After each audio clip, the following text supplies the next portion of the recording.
Okay, welcome to the Stellify podcast. My guest today is returning back to the show, and with, I believe, some new revelations. Ola Wolny, the founder of Self-Mastery Quest, is a researcher of astrology, sacred wisdom, and the energetic architecture beneath our reality. Ola is a former oil and gas executive who traded systems for spirit. She was reborn under the Arctic sky, guided back to her true roots in ancestral and land-based teachings, and with a mission as well to help each of us escape the zodiac mechanism, reclaim creation power, and remember how to walk the land in sovereignty. I'm so delighted to have you back, Ola. It's been 8 months. How have you been? You've been okay? Oh my God, this amazing intro. Thank you so much. The kind words. Thank you. I've been okay. Thank you so much for having me back, and welcome to everybody who's watching. I've been keeping okay. Yeah, there's been some I would say developments. I don't know about revelations, but yeah, excited about today. Well, great. I mean, can we start there? Is that all right with you? What's been burning the heart there to that wants you to get this information out? What have you found? Well, I would say it wasn't really necessarily a sort of major finding for me. I think it was more about connecting some of the dots, which I've been doing and presenting. I've been sharing that already this year through my webinars, for example. So there's been some interesting developments on sort of linking up well, from the science perspective of the DNA, for example, and the zodiac and the gods mechanism. Of course, everybody knows when I say gods, there is no reverence there. So there's been a lot of I would say I probably keep it a little bit with one leg in the science aspect and the other leg in that more I don't even want to call it spiritual, because it kind of sends it off into probably the wrong sort of space. Spirituality, we have put it into a bubble, and that's I want to bring it back from the bubble into nature, just our nature. So but still, because we are very much kept to our mind, and we need that scientific explanation. So I've been trying to always underpin whatever I'm sharing with that scientific context. So there's been some of that, and I just recently shared a webinar that was just a few days ago on programming. So the pitfalls and the tricks and traps of this matrix that actually I've not seen them being covered from this perspective. This realm as the chessboard. Why is there a floor that looks like a chess in the old churches, cathedrals, including, of course, the Masonic lodges? Of course, right? So what's the message there? Like I say, these are not major revelations, but I think it kind of needed to be sorted out and kind of needed to be explained in an orderly fashion, like the engineer would do once upon a time. So yeah, that's pretty much what's been keeping me busy. Brilliant. So I mean, this is great, because obviously, when you're a curious mind like me, it's fine. But when you're trying to reach people that maybe are not too curious and maybe are just working with their logical mind rather than their intuition or their heart mind or whatever, your work's so important, because they're going to be attracted to that logic. And I think that's where I fall back a lot, because I'm just not that logical, really. But I come more from my heart. But I think it's so important what you do. And how's the webinars been going then? Have you had plenty of activity? I think I have a very nice base, a sort of a nice group of people, and there's always somebody new popping in, and that's amazing. But remember that for those that that speak the inconvenient truth, that perhaps are not really mixed with the lies and with the misconceptions, we're not going to get a major coverage, right? So I've learned that long ago. I don't have a YouTube channel for many reasons, including that one, because when I once tried, it was immediately wasn't shut down. But there's been, a very clear indication that either I'm going to be part of something or it's just not going to happen. So at least that was when I was still doing it in Poland, or in Polish, should I say. So of course the audience is Poland. So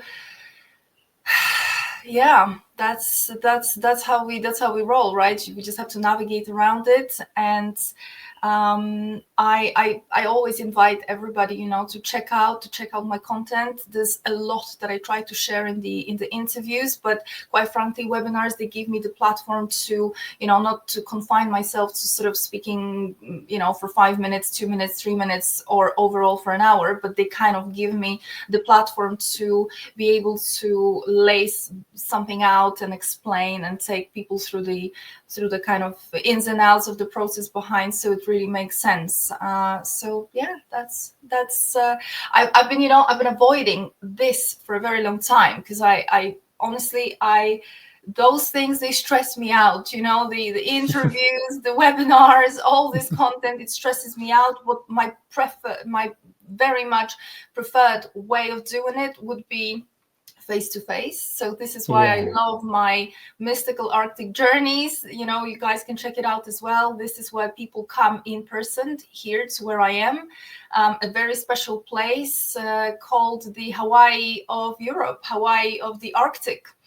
It literally looks like Hawaii. It's just that we are set in a slightly different geography, but this is not just about the landscapes, which are breathtaking and amazing, absolutely, but it's about something very primordial here. The trees, the petrified trees, we have them here. We have the pyramids, we have the energy centers. We have a very, very special energy here. So that's my world. This is what I could do, and this is what I do as much as possible.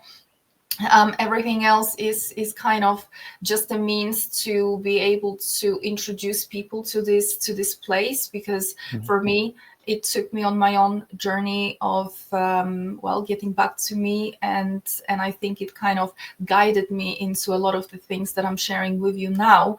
And I have seen plenty of times that people come here, they spend a few days, a week, 2 weeks, and they really undergo a major transformation, because the energy here, this place here, does the job. And of course, I'm assisting with a little bit of the explaining and taking you through the process. But there's a reason why I don't do these things anywhere else in the world, which probably would be much cheaper. But it is where it is here. It is what it is. Do you think that, because I've had these conversations a lot recently, that reality could be scripted in some sense? And do you feel that you are meant to be doing this? Obviously, you went through, and we've discussed it in the past show, where you were an executive in the business world, the corporate world, and then you've moved out of that bravely, facing the obstacles that you face from personal relationships, etc., because it does affect those. But do you feel that you've had no choice but to be on this path? Is it laid out that way for you? Yeah, I mean, it's a very good question, right? If I had no choice, then who makes the choice? And of course, that's a part that I cover as well extensively, because this is where the sort of works of the zodiac come in place, right? But not everything is the zodiac. So it's very, at some point, if you understand the mechanics of this realm, and I explained that extensively, you start seeing which parts are coming from the zodiac, and so the scripted reality, and which parts are actually not the scripted reality. And if you look at my life, right, I like you mentioned, I was living in oil and gas kind of bubble, right, in that kind of career. And mind you, for anybody who knows the industry, it is a very it's a very rich industry. It provides a nice lifestyle. It provides you with safety. It gives you the life that you could probably be very happy with. I mean, of course, I'm not talking about like millions and yachts and stuff like that. I mean, of course that happens too, but it didn't happen to me. But it was safe enough. It was steady. It was comfortable. And it's not the only industry, of course, that can provide that. But my point is that if we are talking scripted reality, I think for those that are behind the scripted reality, it would have been much better for me to remain where I was, which probably was part of this whole setup for me to be so immersed into this matrix, especially where I come from. I come from Eastern Europe, so we pretty much have a bit of a inferiority syndrome, unfortunately, because we come from that communist bloc, and we kind of climb our way back out of there. So for many of my friends back home at the time when I was leaving Poland, which was like almost 20 years ago, they thought it was very brave, because most of the Polish people that were going to live abroad, they would be working in that kind of service jobs, like cleaning, stuff like that, waiters, etc., restaurant, even though they would have been highly educated. It's like you move to the West and you drop to the bottom in a sense, right? And I that was never my idea.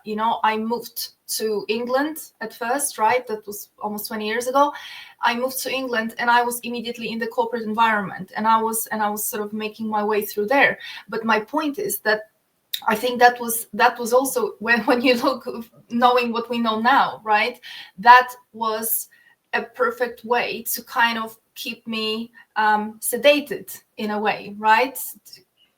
Give her money, throw that good lifestyle over there, so that nothing happens. And still, I always give this analogy that remember that, yeah, there is this reality above us, and yes, there is this control mechanism, but we are very powerful. This theater is organized out there because we are so powerful. They have to keep us constantly engaged and entertained, or distracted, should I say, because we are so powerful. And I was talking about it in my webinar the other day, that think about the story of Eden, right? So Yahweh creates his little farm, right? Eden, he puts man and woman in there, and it's meant to be all great. And what happens? Eve, the woman, meets the serpent. Mm-hmm. And of course the serpent, we're not talking animals, this is not a zoo. It's a symbology. There is a symbol there, right? So the serpent in alchemy, in the feminine teachings that I always fall back on, and that I stand for, the serpent that Eve meets is sort of the remnant of pra-memory that she still holds inside of her DNA, despite the fact that they meaning, of course, the archons, whatever we call them, right? Despite the fact that they engage in so much engineering, the DNA engineering, right? I mean, Eden, the creation of man, or a man that was described in the Bible, Genesis, right? That is a description of yet another episode where they intervened into the DNA. So despite the fact that they intervened into the DNA, so they created that version, Adam, the cattle, even though they intervene so deeply into the DNA to strip us from those higher abilities, the DNA that we have, right, is considered just a little bit active, and then the rest is junk. Seriously, come on. So my point is that Eve, despite all these interventions into the DNA, Eve remembers. Eve remembers, and you know, just recently I watched this movie again. Maybe you guys want to go back to that movie, The Forgotten, 2004 with Julianne Moore. Okay. Once upon a time I watched it, and you know, nice sci-fi, a little bit of, you know, thrilling kind of action here and there. Good movie. But now you watch it, I guarantee you will see it from a totally different perspective, especially my ladies, especially ladies who have been maybe listening a little bit about the alchemical teachings. So the movie talks, well, the movie is about this woman who everybody around her tell her that she's kind of crazy, psychotic, because she claims that she has a son and the son went missing. Everybody says that that's not true. She's, you know, she's mental. I don't want to give away too much so that you still watch it. But the point is, of course, you know, as you watch the movie, that she's not psychotic. She is the one who knows, and everybody else is just, you know, lying or asleep. Yeah, exactly. And you will see what happens in the movie. But there is a very nice sort of parallel to Eve and the serpent, in a sense that the woman remembers, despite everything that's done to her, the woman remembers. And then the woman goes and awakens the man, when Eve comes to Adam. So you see, they always capture something about us in those movies. In, you know, in the story always continues in one way or another. And my point is that, you know, please do not feel so powerless. Please do not feel, oh, it's a scripted reality. We're just pawns. We're just, you know, peasants living it out. They are spending sleepless nights trying to keep us in that state, and still we bother them, we fascinate them, we piss them off, but you know, they still can't work out. And you will see that in the movie. You will see that if you watch that movie. I mean, I'll have to watch it. Amazing way of showing that they cannot work out. How the hell do they still remember? Why can't we break them entirely? Yeah, very interesting. And they package the serpent up very nicely in Christianity, don't they? As you know, that's the evil. Don't be tempted kind of thing. But obviously, the whole point is that we find who we truly are, isn't it? That's the point. Absolutely. And I mean, Yahweh doesn't want that. Yahweh doesn't want that. Of course not. Well, right? Of course not. That's the whole point. So you know, this is why we call it, this realm is, everything is flipped here, right? Everything is turned on its head. Everything, all the truth are turned upside down into illusions. Why? Because they don't want us to know the truth. Because when we know the truth, you know, the game is over. It's over. And it is a game. This is why I mentioned, you know, why I kind of mentioned, and I didn't say anything more about it, but why do we have the chessboard in many churches, right? In cathedrals, in the Masonic lodges? What is that about, right? The very, very old buildings, in the Westminster Abbey, right? You guys in London, the cathedrals of St. Paul's, right? That's the Notre Dame. So you know, I think I owe a little bit of explanation here, because the cathedrals, originally the cathedrals, I very often make references to them, that the cathedral is built to sort of reflect the body, the energetics of a woman. The Notre Dame, right? The French Notre Dame means Our Lady. Yeah, it's not just a name. It actually means something. It's the Our Lady. And it's a little bit more than, oh, it's the Our Lady because it's maybe Mother Mary or maybe Mary Magdalene. Well, it is Mary Magdalene. It is about Mary Magdalene, but it's also about every other woman. It's, look at the entrance to every cathedral, right? Look at the symbology of the shapes. Look at the fact that very often when you enter a true cathedral, such as, well, Notre Dame, which of course had to be burned down, but when you enter a true cathedral, inside of this cathedral, even though the windows are quite narrow, right, quite small, and there's still very often more light inside, natural light, than outside, even on a sort of cloudy day, right, without much sun, the cathedral have this almost like inner light. And especially when the cathedrals were built by the Templars, right?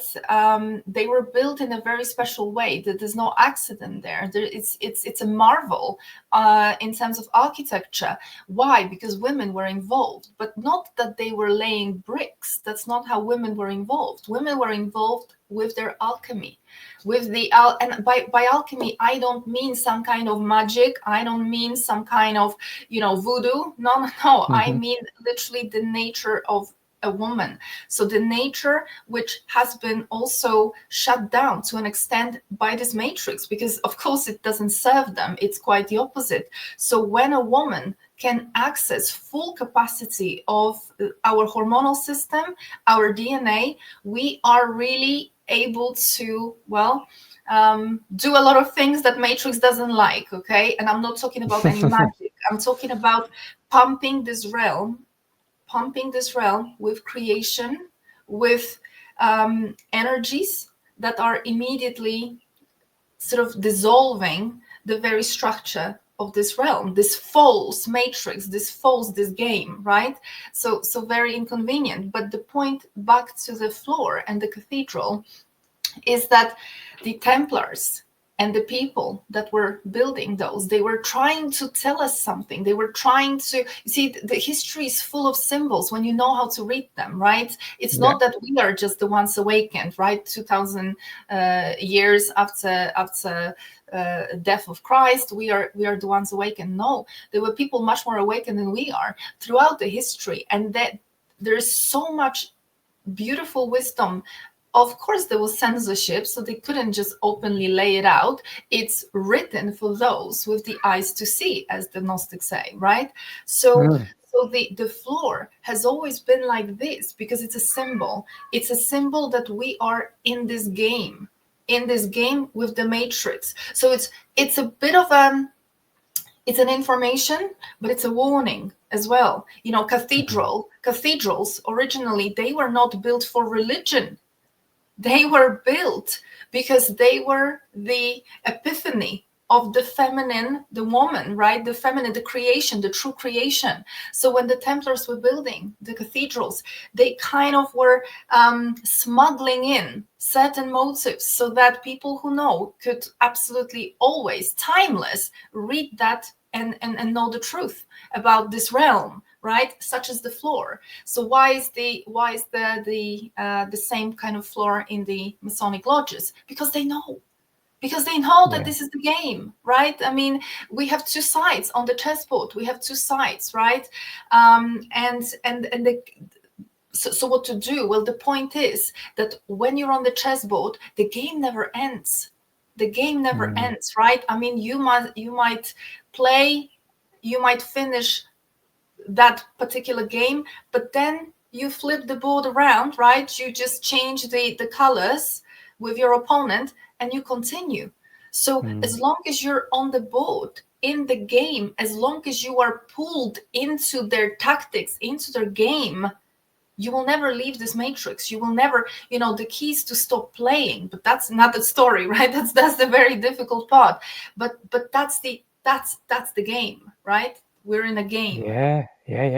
And it would explain a lot about the Crusades, wouldn't it, as well? And what the wiping out of the Cathars and the Gnostics, the Druids, the witches. Obviously, obviously the situation very close to where I live in Pendle, where the witches were burned.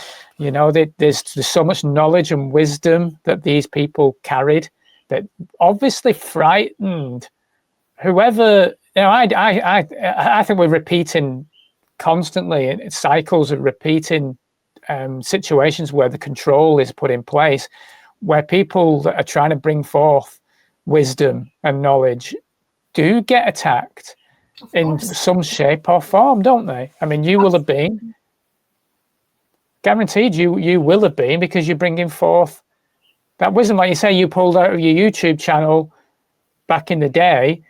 I mean, only recently, I'll be honest, I announced that I'd written a book on, and it was about the pandemic, but it's in stages of how they have pulled the master stroke, really. And as soon as I announced it, Ola, I went into depression for about 2 weeks, like literally overnight depression. Came from nowhere. Yeah. And it was like, in my head, it was, what's the point? Why am I doing this? What is the point? Yeah. Yeah, And I got you. Yeah, it took me 2 weeks to come out of that fog. So we are under a very, very strange game that we're playing.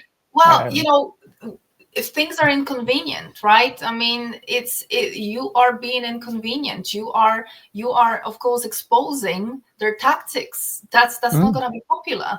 No. I see that not only in that kind of way, right? That somebody can get sick or somebody can get depressed. You might also encounter people in your life that are literally coming to bringing chaos. Bringing chaos and destruction in your life. Yeah. I've experienced that. I've experienced that pretty much since I started doing this. It seems to be this is how Matrix, plays that with me in specifically.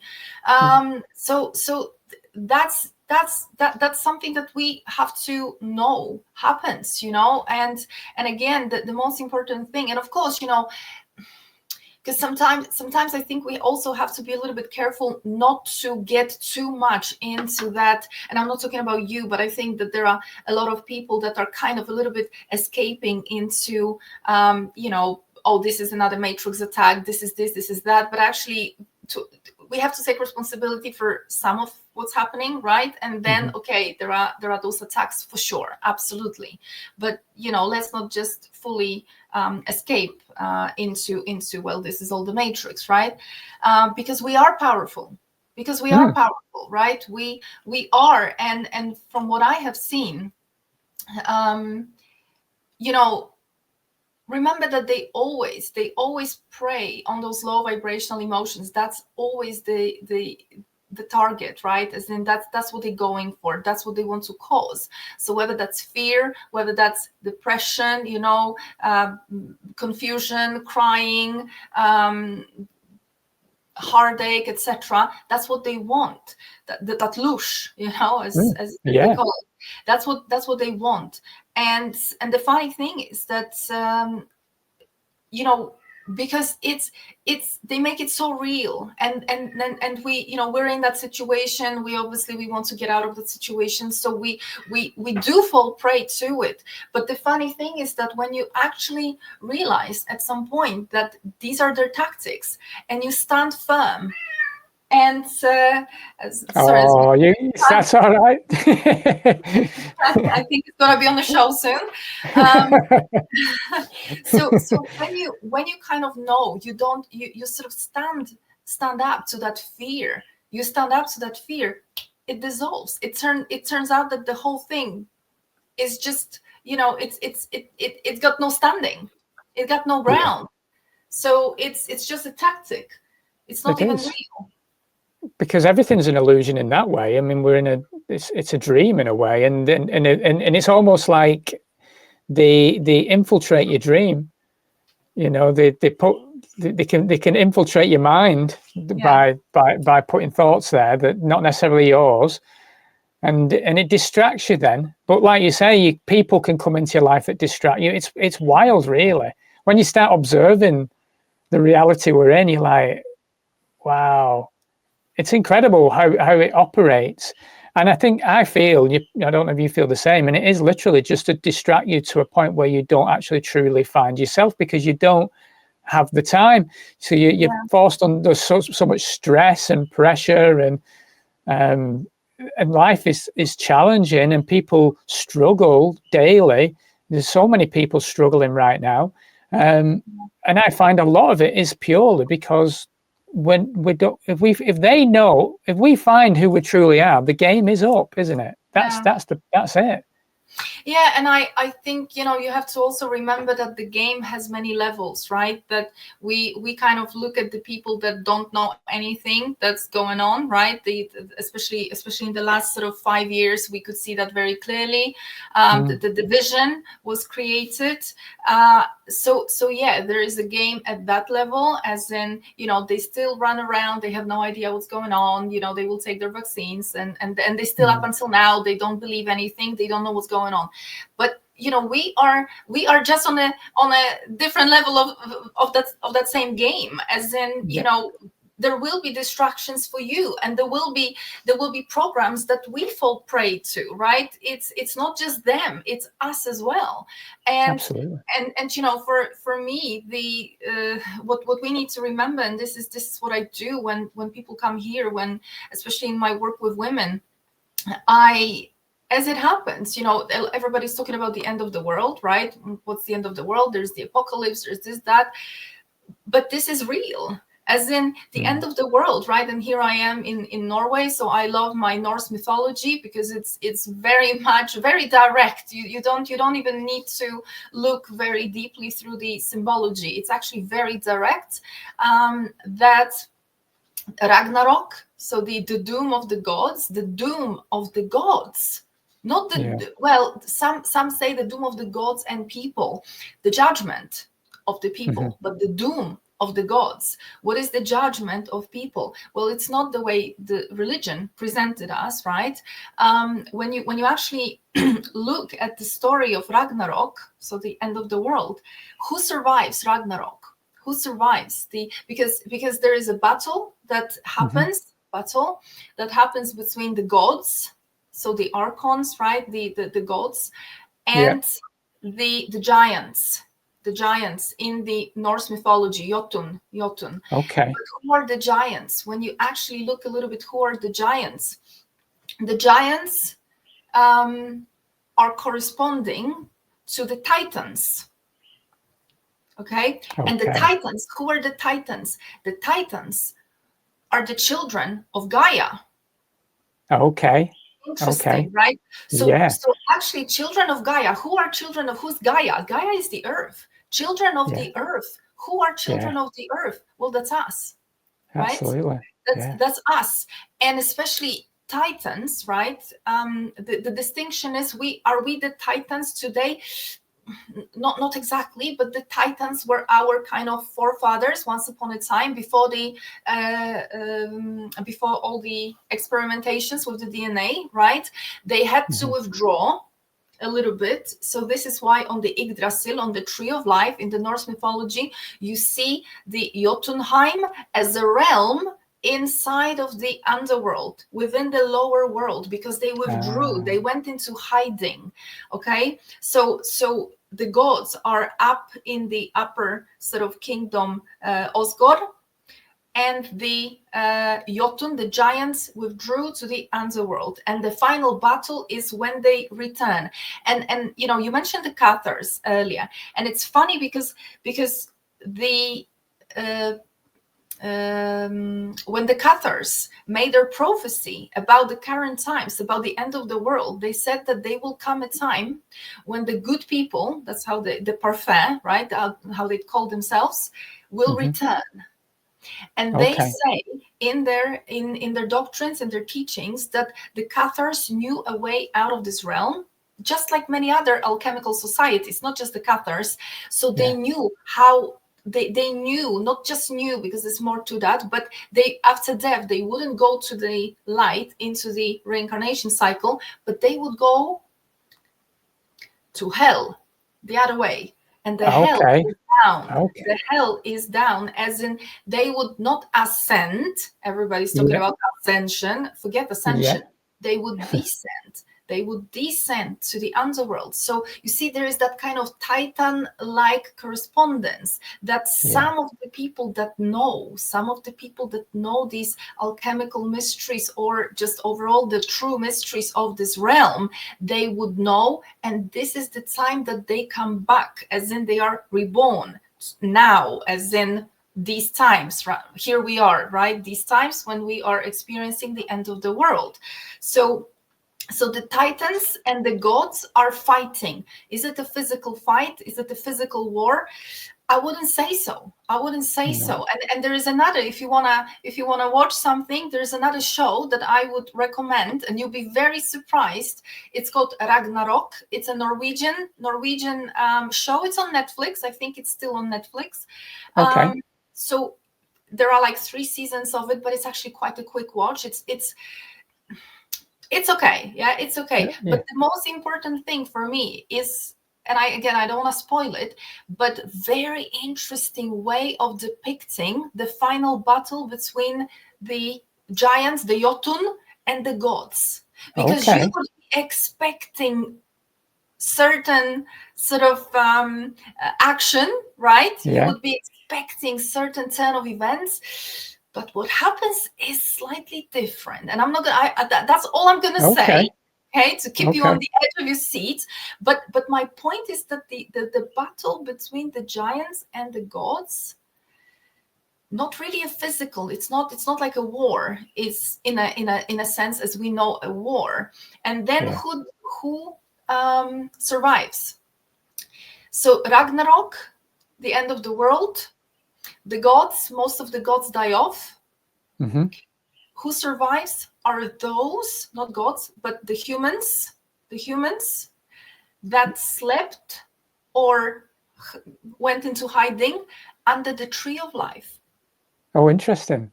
Under the tree of life. And in some versions, some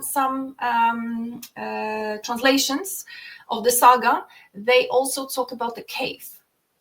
Okay. So humans that went into a cave, and we know from alchemical teachings that the cave always represents the womb, right? The womb of the earth, or the woman, the womb, right? Jesus, after he was taken off the cross, he died, he was taken to the tomb or a cave. It depends in which gospel you read about it. It's a cave or a tomb. So and he descends, right? When Jesus dies, he doesn't go up, he goes down first. Yeah, he goes to hell first, and then he comes back up. So the womb and the hell, not a bad place. Yeah, I would be betting to go there. No, you don't want to go up.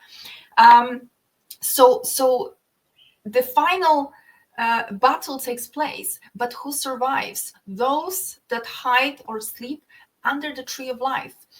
What does that mean? Because this is a beautiful parallel, right? This is a beautiful sort of symbolic depiction of something. Humans that hide or sleep under the tree of life are obviously humans that return back to these alchemical secrets.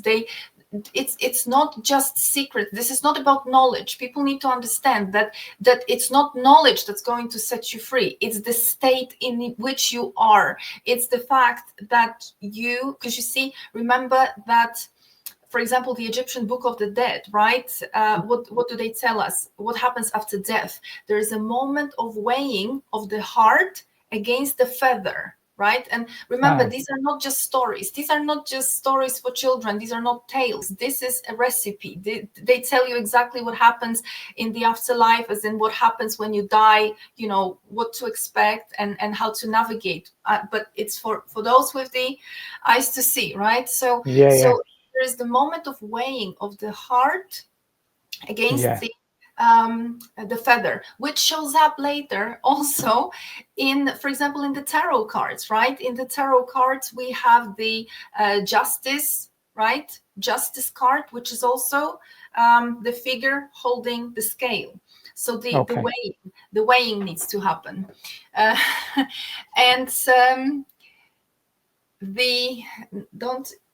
Don't distract me. Men always distract.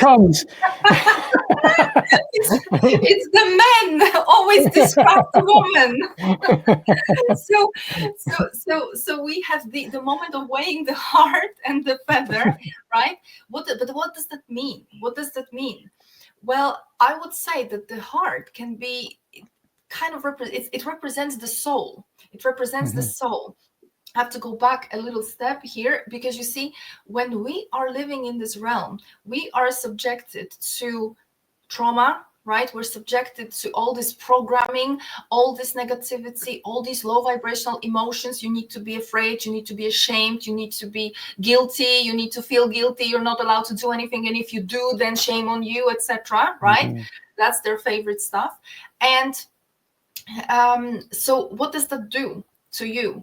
Well, the problem is the indigenous people tell us, right, not just indigenous people, that kind of sort of being in those states, they have an effect on the soul.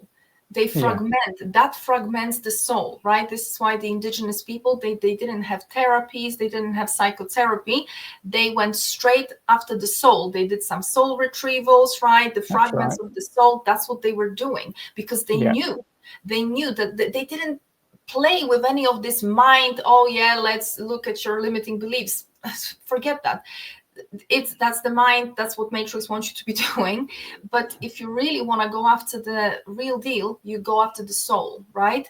So when it comes to that final judgment and weighing of the heart, what's really happening on the other side is you are being checked. Your soul is going to be checked for wholeness. Your soul is being checked. Is your heart heavy?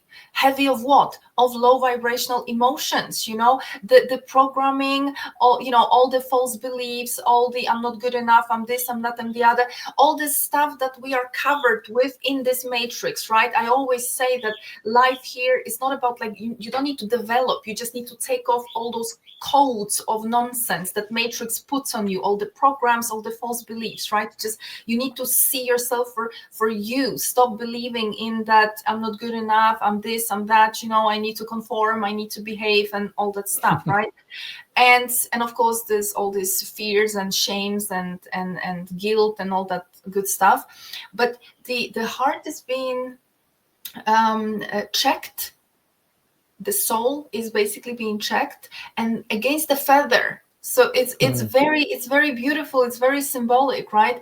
Yeah. Feather, nothing. Are you holding any weight there? Are you carrying any bag with stones, with rocks on your back? Absolutely. Right? Yeah.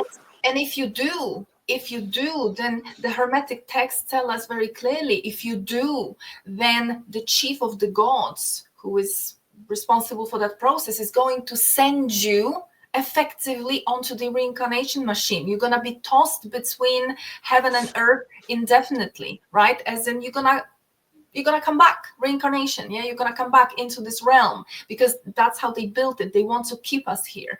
But if they find that it's sort of even, right, as in that soul is not unpure, yeah, then what? Then you actually have your will back.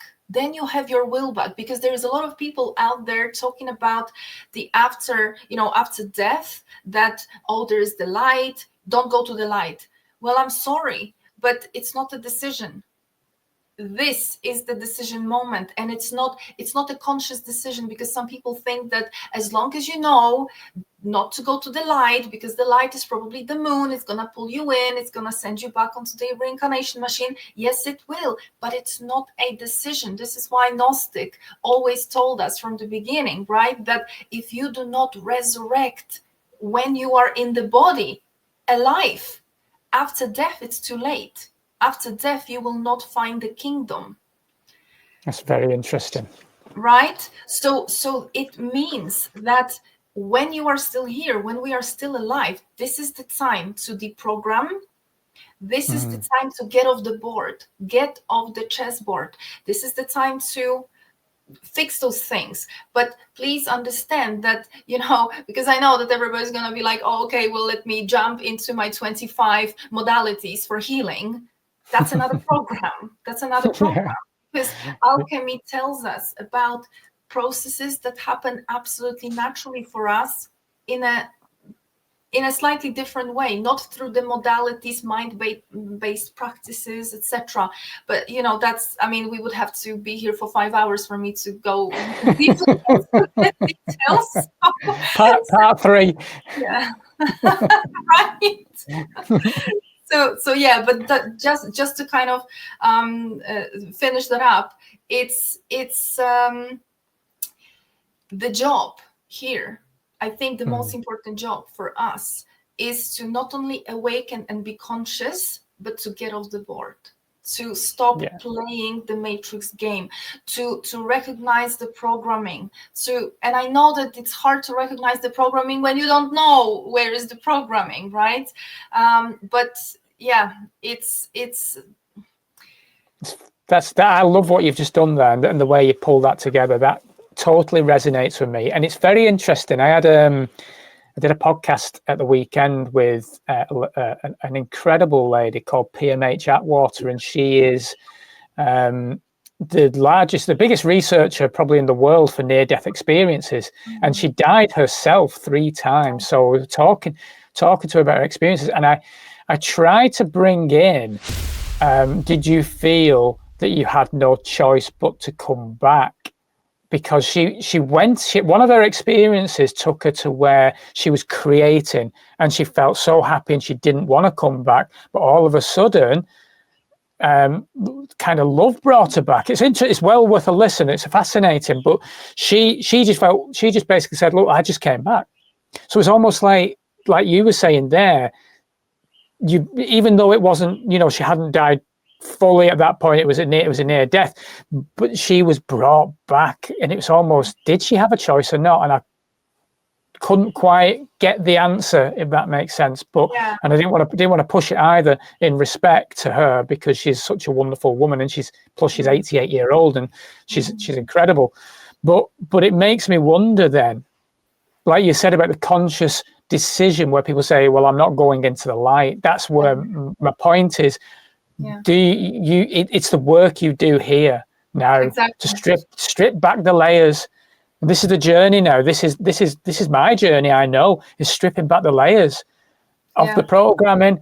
And like you were mentioning, and it's so amazing, the shamans would do the soul retrievals, wouldn't they? In their tribes, if somebody wasn't well, that's what would happen. The tribe would come together, and the shaman would take them on that soul journey, that retrieval, to bring back the fragments of where you're picking up the boulders in your life, because you can't help it when you're going through life, because it's full of trauma. So you're constantly picking up these boulders, and it's such a beautiful way of putting it, that we've got to try and release all of that to move forward. We've got to, even in our own experiences now, living and enjoying life, because I still, I know life's challenging, but I want to enjoy my life while I'm here. I want to enjoy it. Yeah, absolutely. So remove the baggage as much as you can, so you're a little bit lighter on this journey. Absolutely, and it's not just the indigenous cultures that knew that, because they knew that from somewhere, right? And they knew that from generations before them, teaching them certain wisdom that sort of, even the word shamanism, right? The word shaman. If you study a little bit of feminine alchemy, when I say alchemy, I mean feminine alchemy, not this masculine alchemy. But when you are a little bit into the alchemical teachings, you know that there are 3 aspects that a woman in her alchemy embodies, which is the virgin, the mother, and the witch, the shaman. The 3rd aspect, the shaman. Woman is a shaman, woman walking between worlds. So this is why when you actually dig a little bit into shamanism, you find out, not just from history, but from archaeology as well, that the original shamans, the first shamans, were women. And there is also a little bit of misinterpretation there, because it's not that women were shamans and they were specifically doing the shaman's job. They were shamans by the very virtue of being a woman. That's how this worked. And where did they even have that knowledge from? Well, if we look into the mythology and the stories, right? I always bring up Isis and Osiris story, right? So Isis, Osiris gets chopped into pieces, right? And his body gets thrown across the whole Egypt, and Isis then flies around and she picks up the pieces and she puts him together and she brings him back to life. What is that called? Resurrection. Yeah. The Yeah. same happens in Mesopotamia, in Sumer, with Dumuzi and his consort Inanna, right? She is the one who orchestrates this resurrection mysterium, right? Okay. And even in Greece, Zeus calls a woman to perform resurrection of Dionysus. So they knew very well that in order to perform resurrection, a woman is required. And this is why even with Jesus, when Jesus goes through his journey, Mary Magdalene is present. Not only she's present, but he was anointed by the woman, by Mary Magdalene, even prior to being crucified. So even he's in some of the Gospels, you will see that or some of the Gospels that perhaps didn't make it to the Bible, that his wounds after he was taken off the cross, they were healing really fast. It was really disproportionate to the level of medicine that at the time they had access to, right? And why? Because he was anointed. And by anointment, I do not mean, because that's also misunderstood, that people think that anointment meant, using some kind of herbs or some kind of substances that were like, of chemical background. Absolutely not. Anointment was with the secretions of a woman. What are the secretions? Substances that the woman's body in her alchemy produces. And our fluids, literally our fluids contain it. The saliva contains it, the blood, the menstrual blood contains it. There are other fluids as well. There are other secretions that are being produced, but this is the anointment. This is the anointment that's what's being used for the true anointment. That's what would have been used. So why are these men, because this is always a story of a man, right, being guided through the resurrection by a woman?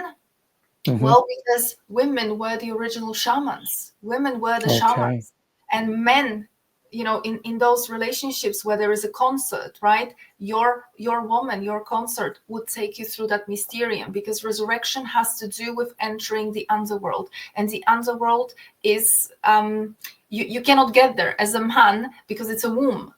So you need a woman. A woman needs to guide you, or you can get there through the mother, as in the earth mother, but that's a little bit more difficult. You have to kind of, as a man, you have to be of pure kind of heart yourself, right? As in, how do you treat women? Is there the respect, right? All that kind of aspects. So the point here is that resurrection needs to happen. It was flipped around afterwards to mean a physical resurrection from the death into life. That's not what it was originally.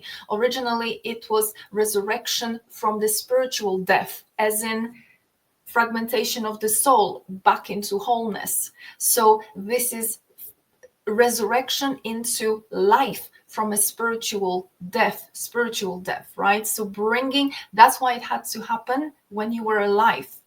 Because when it doesn't happen when you are alive, then when you die, it's too late, because it didn't happen, right? So when you die, you go straight into this weighing, and it's game over. It's over.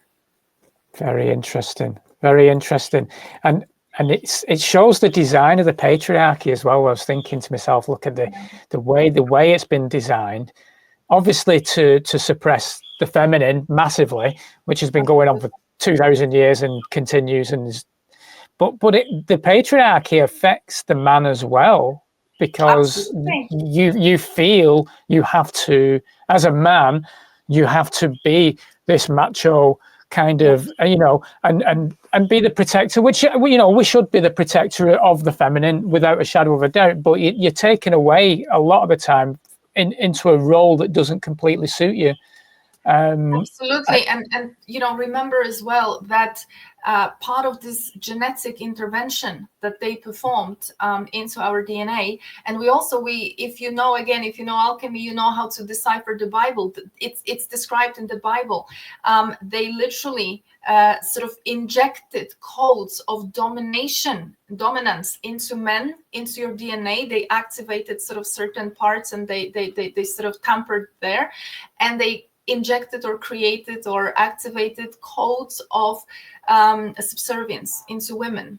When Yahweh kicks Adam and Eve out of Eden, what does he say to them, right? He say to Eve that you will serve him, or during this whole Eden kind of as he was establishing them in the Eden, he says that she will serve the man, and the man will have this dominant role over the woman. That this is a way of coding that literally at the DNA level, because think about it, right?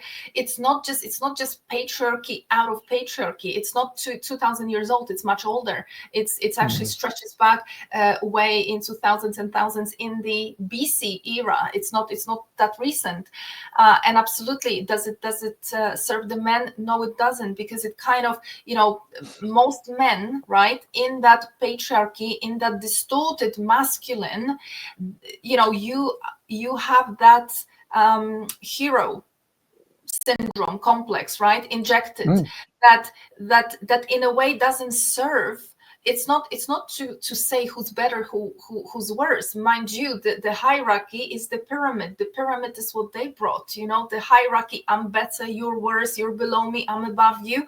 That was never the case before, because before the roles, the masculine, as in the man and the woman, the roles were understood in a sense that men recognized very clearly that there are certain things that only a woman can access.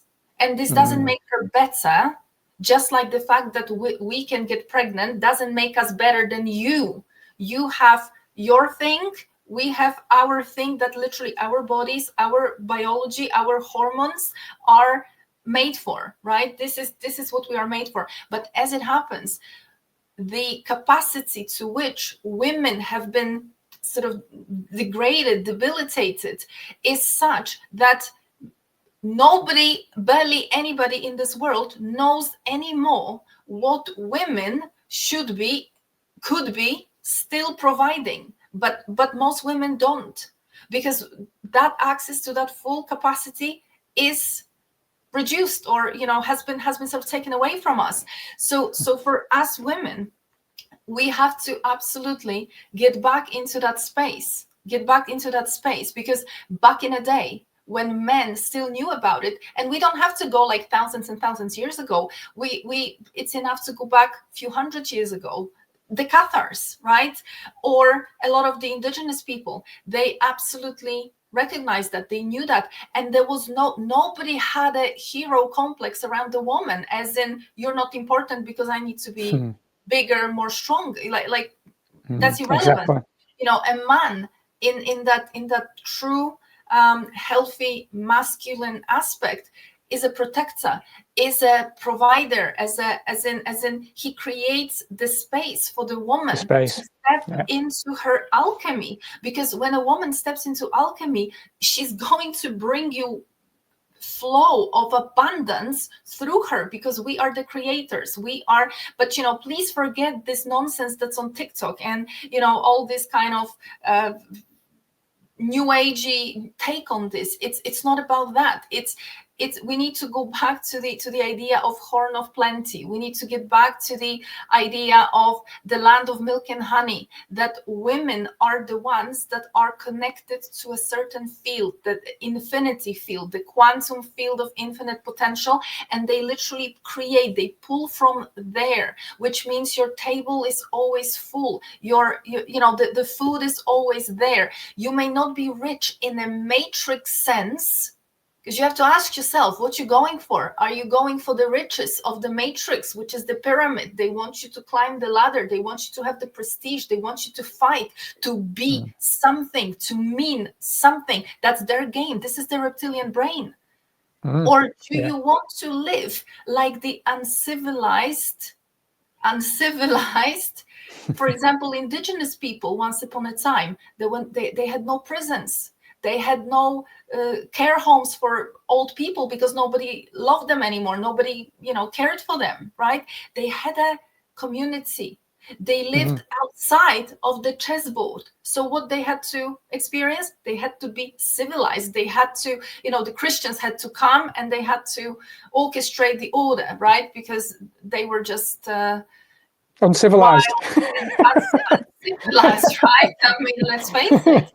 So, but you see, the point is, there is absolutely abundance and happiness to be living in a totally different way, in a totally different sense, but the programming needs to come out of here. This was my path, for example, as well, because you see, when I was in oil and gas, especially, that's what I kind of meant earlier, coming from that inferiority complex of Eastern Europe, right, where I had that in my head, that you have to become something, right, that you have to climb the ladder, that your worth is tied to the prestige, the status, the job titles, like, it needs to sound good, it needs to look good, and I was in it for a very long time, up until 2017, where I just got like kicked out of it all, and and I spent a very long time having a really, really hard time, because I didn't know who I am, absent my job title, absent my oil and gas identity. I didn't know who I am, and I had to find myself. I had to find that self-worth that wasn't tied to what Matrix told me I am worth.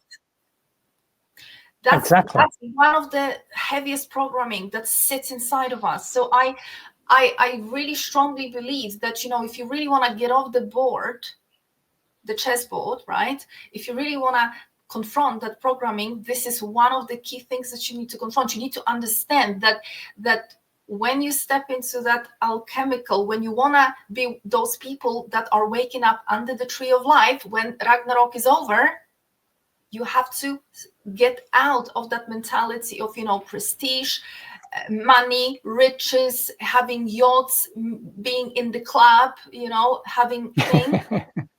Yeah, I agree. I'm with you all the way on that. You know what? It brings us up to date a little bit, because of obviously what you were saying about, the pyramid scheme and the way that we're controlled by those feelings of success. We must do this to be successful. This is otherwise you've wasted your life, haven't you? That's the way it's taught, and it's just a complete load of nonsense. But we're entering very interesting times. I'm interested to know what your thoughts are. Recently, as you will be aware, AI has gone berserk, especially. I mean, even since we spoke 8 months ago, it's gone even more intense.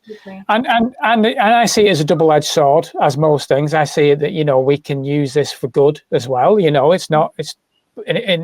But what we're saying in America at the moment with Palantir, if that comes in, the youth especially that are born into that system, it gets tougher. So this chess game, how do you step off the board when you are so heavily controlled with every movement of your life in that AI sense? It's kind of, if you don't play this game, then how do you put food on the table if you're not playing the game? It gets to that point, doesn't it? And that's where people are going to get scared. I think. Well, you see, you just pretty much nicely summarized exactly how they wanted to look like,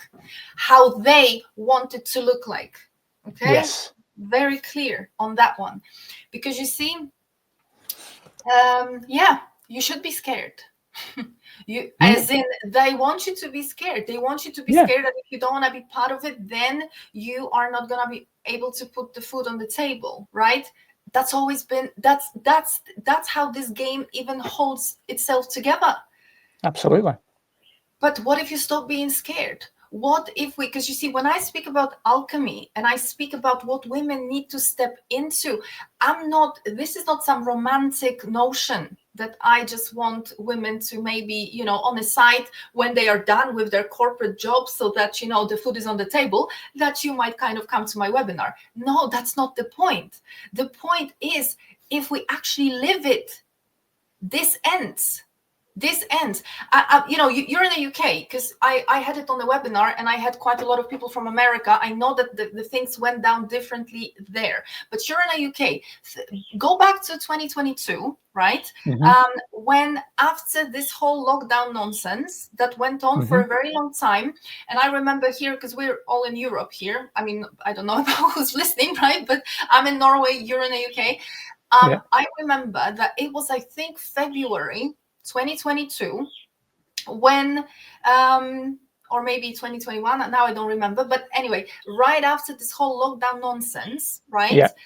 Literally, we were on a verge. I mean, we were talking about the FEMA camps. We were all gonna meet in the FEMA camps, right? There were images of those camps. It was all they had us in a way by the throat. I know that there were protests. I know that there were demonstrations, but it was kind of going, right? And also this whole context of the vaccine passports, the passports were gonna be rolled out, right? Like I was literally sitting here thinking, how do I take 2 cats and get out into, I don't know, Amazon or something, right? Yeah, exactly. Somewhere into nowhere. And literally overnight, and I think it started with you guys, it was the UK. I think overnight it was like this. Suddenly, think about it, they had us by the throat, because it was in a way also the fact that in many countries you had so many people that fell for this whole propaganda that they were against us, right? It wasn't just the system against us, it was the people. It was the people as well. They didn't want to have anything to do with us. And suddenly overnight, pretty much overnight, like this, you guys, I think it started with you, the restrictions were dropped into nothing. And then there was a domino effect that, few weeks later or a few days later, it was Norway, Poland, and everything else. Because I remember after 2 years of not going home, I finally was able to fly back home, because there was nothing. There was no restrictions. Of course, I made a fake test. Of course, yeah, exactly. Of course, I photoshopped and I went to Poland. Yeah. So my point is, why did it happen like that? Why did it happen? Because they're not gonna come on TV and they're not gonna tell you some bloody witches sat there and they did something. When I say witches, I don't mean in any kind of bad way, but they're not gonna tell you that somebody really on an energetic level stood in an opposition or perhaps dissolved something in an energetic way, and we had to take a step back. They're not going to tell you that. But it doesn't make any sense. I remember until now that we were all sitting thinking, what just happened? And we were expecting that they're going to take a step back and then they're going to take 2 steps forward, right? Immediately after. But they didn't. And I know that they are continuing with their little things here and there. But as they are, so are we. And back to your question, the AI, absolutely, they want us in that virtual world. I mean, soon we will be walking with, with those binoculars or whatever on the head. Well, some will.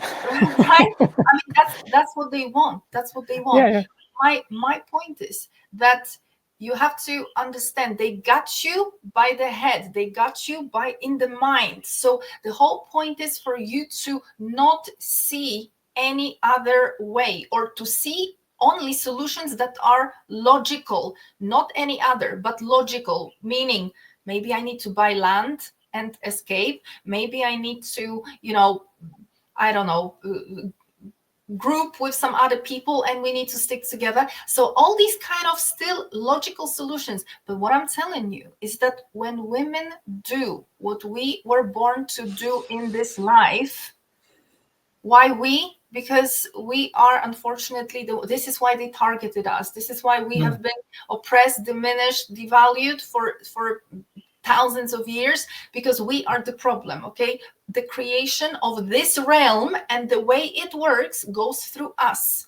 So this is time for us to reclaim that back.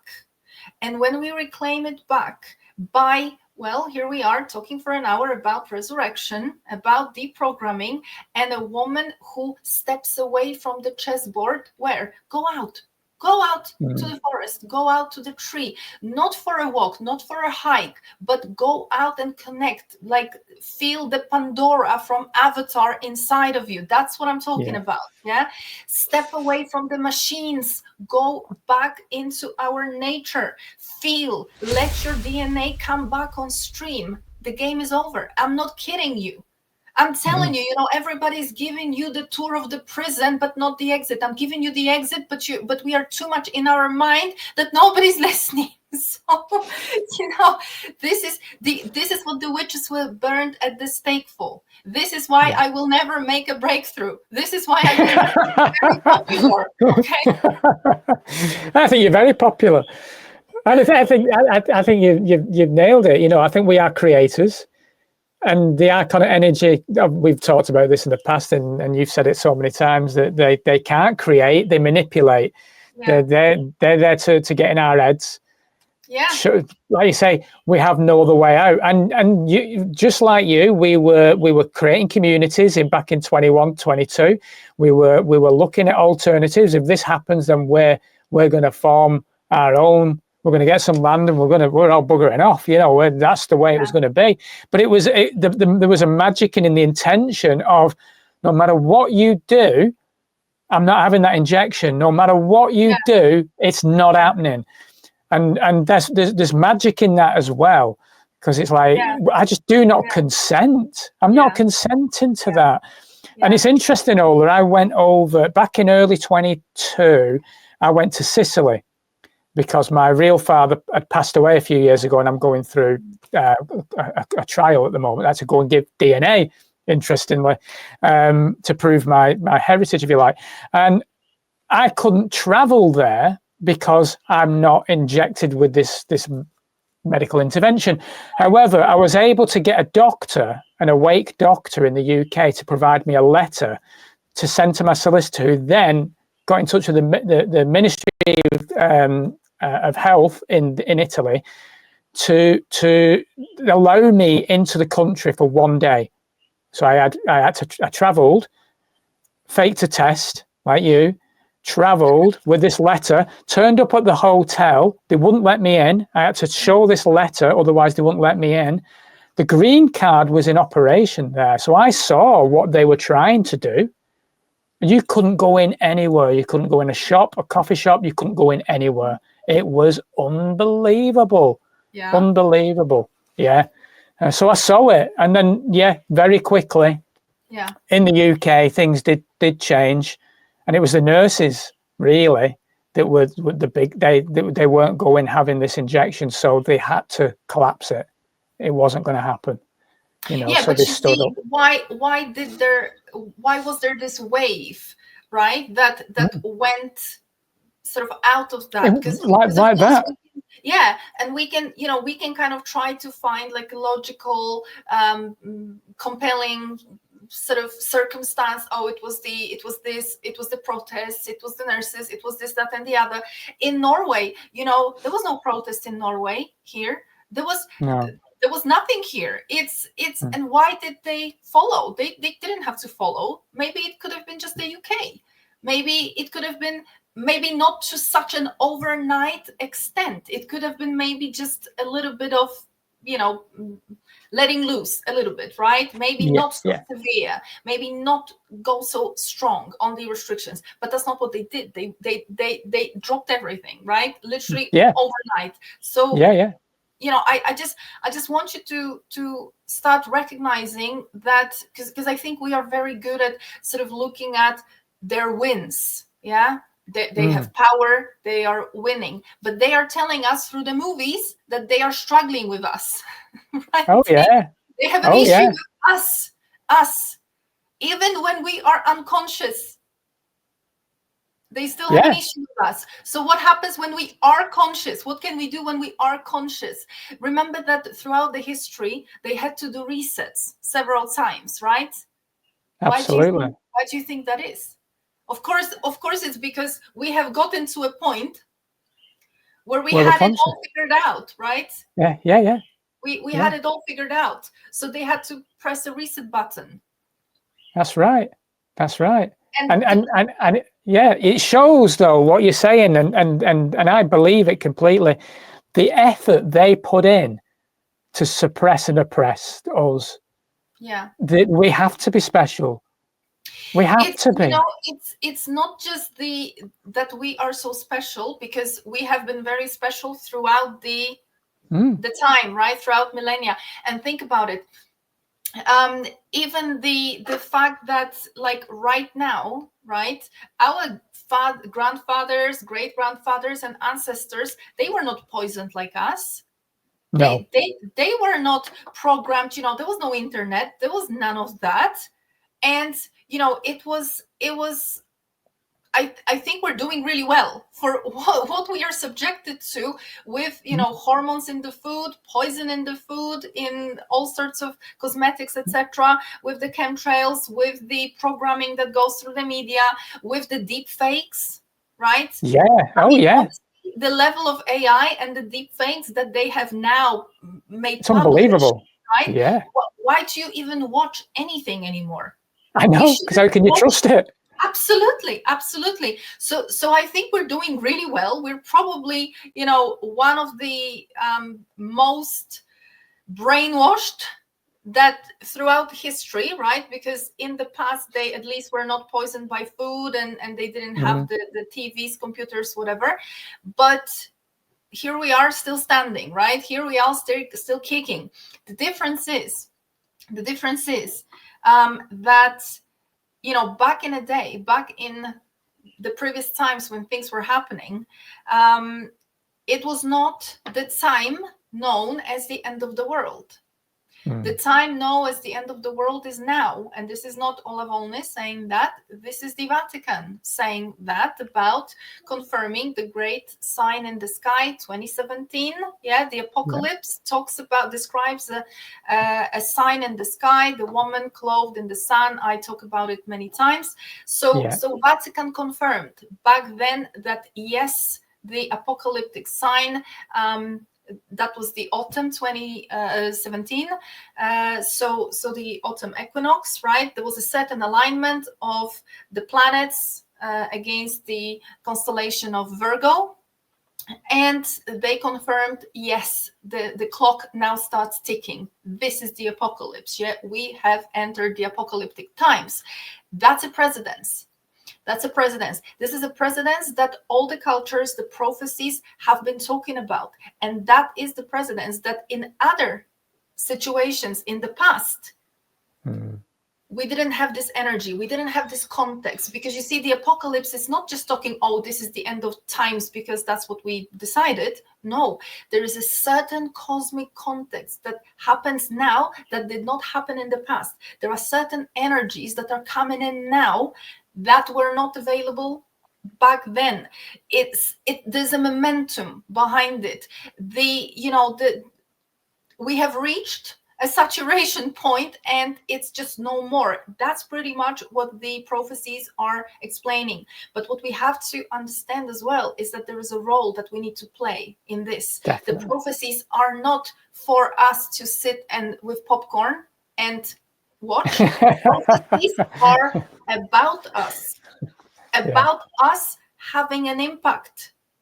So it is for us to have an impact. How? Well, it's not just by knowing. It's not just by this conscious process, right? Because we sitting here, and then again we fall back into, but you know, how do we survive? How do we pay our bills? Because, you know, it's getting scary. We just went back right into it, right? The point is, okay, of course those moments are going to happen because we're humans. They're going to happen. But you have to be really steady and sort of steadfast in that. More than belief, you have to know. You have to know that to win the battle between gods and Jotun, the Titans, the giants, the battle is not physical. It doesn't take place in the physical realm. It does not mean protests, demonstrations. It doesn't even mean moving to a farm. It doesn't even mean running away with your little community to the Amazon, because they can always come up with a law that says you're a terrorist. So now you know what I mean? Or you cannot own land. They can do it like that. You're still in a game, right? Absolutely. The battle between gods and titans is a battle on a different level. It's a battle in energy. It's a battle without the battle. I'm not gonna say anymore. Watch Ragnarok, okay, on Netflix. Yeah. And I agree with you. And I think it starts with stripping the layers, as we've discussed as well, because you've got to release the baggage before you can lighten the load and lighten your heart and lighten your soul to even have the thought of having a battle on that level. Because you wouldn't, if you're so stressed out and distracted, you wouldn't even look at that as a battle, as even anything.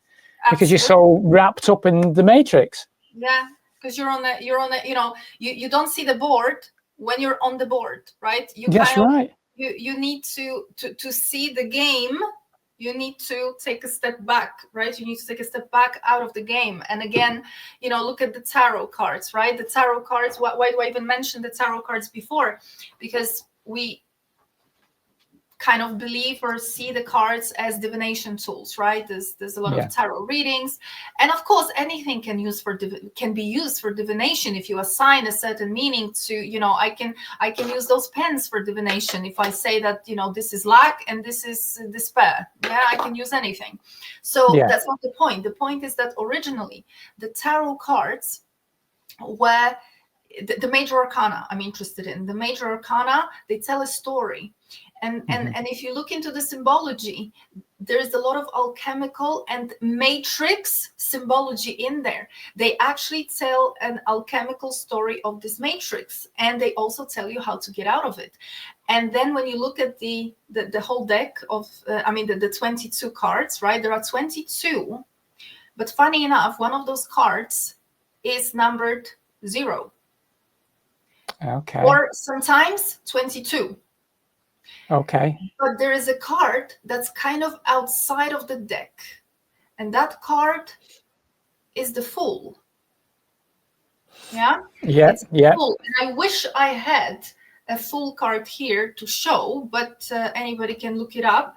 But the Fool card in the tarot, it's a guy that has a sort of stick, right? It's a guy that walks with a stick over his arm, and on that stick he has a little bag. Remember, do you want to be and mean something in this matrix, or do you not care? So he has a small bag of his belongings, and the sun is shining, not the moon, the sun is shining, and there's a dog that jumps and is very happy about his journey. The dog very much also alchemical connection here, because the dogs, the wolves, they have always been the ones sort of protecting, defending, warning against the moon and the matrix. So here is the dog along this journey. He's kind of tagging along, happy and helping. And this man is walking off a cliff. He's about to walk off a cliff. And when you walk off a cliff, where do you go? Well, into the abyss, right? Into the unknown. That's scary. You don't know what's there. But it's also, think about it as the edge of the chessboard. Yeah. That the 0, like the cosmic egg, like the void. Yeah, that's the meaning. Yeah. That, funny enough, the Fool. Why is he called the Fool? Because he's stupid? In a way, yes. But the stupidity is not a lack of intelligence. The stupidity is empty of the mind that's programmed and owned by the matrix. I love that. Yeah? I love that.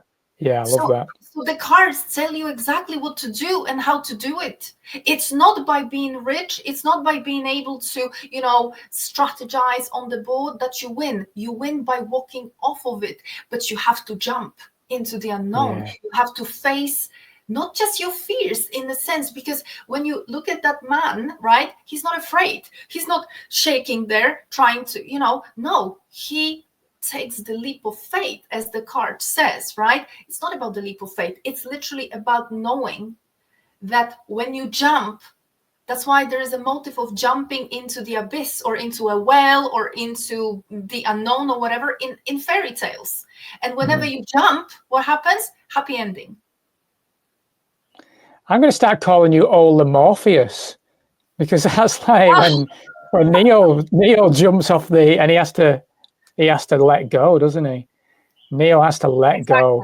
Exactly. Surrender. They tell us, they literally tell you, right? And then they laugh that we don't listen. Yeah, they exactly. will mix a little bit of, lies and truth in a movie, right? But overall, yeah, they tell you a lot. Ola, you're incredible, and you blow my mind again. I hope you come back another time. Is there anything you would like to leave the viewers with? And how do they get in touch with you? Obviously, how do they go on your webinars and come and see you in the Arctic? What's the best way of doing that? Absolutely. So guys, under my name here, I think you can see that on the screen, you have both of my websites. The selfmasteryquest.com is for my webinars, for my consultations, so you can check out that one. And the Mystical Arctic Journeys is for the possibility to come here and experience things in person. I would be very happy to do that. I organize these things in sort of two ways now. One as open getaways, I call them Arctic getaways, where I sort of have a group and you come and you're part of the group. I have an upcoming event in October, so if you would like to see the Northern Lights and learn how to call the Northern Lights, because they're not accidental, and you would like to explore the mysteries of resurrection, not so interested in reincarnation here, resurrection, and the underworld, that would be the one for you. Activation of the DNA. So we're going deep into the mysteries of the alchemical mysteries for women. And other than that, I also do more private tours or getaways. So if you would like to come with maybe friends or family or just a smaller group, I do that too. So you can have a look at the website. You can pick whatever feels best for you. If you would like to come, I strongly recommend, being here has been absolutely transformative for me.